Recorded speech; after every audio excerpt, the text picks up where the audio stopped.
Good morning everyone, welcome back to my video blog. Today I will show you about my daily make every day with my wife. បាទក្រុមនឹងជម្រាបសួរបងប្អូនអរគ្នាស្វាគមន៍មកកាន់វីដេអូ blog ថ្មីរបស់ខ្ញុំក្នុងថ្ងៃនេះបាទសកម្មភាពថ្ងៃនេះគឺអត់មានអីទេបងប្អូនគឺបំរុងទៅផ្សារ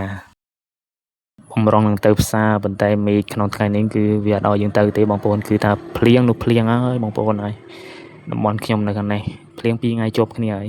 អត់ខ្វល់ទេបងប្អូនភ្លៀងណាភ្លៀងទេសំខាន់គឺថាដាក់ជាក់ក្នុងថ្ងៃនេះអញ្ចឹងបងប្អូន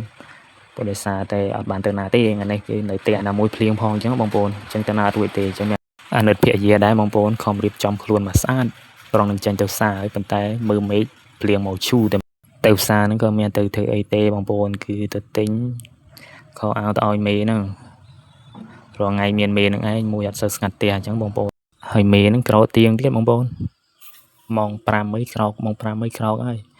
រាល់ថ្ងៃបាច់ដាក់ម៉ោងរោមានមេនៅផ្ទះមួយហើយអញ្ចឹងទៅដល់ម៉ោងគឺដឹងតែក្រោកហើយ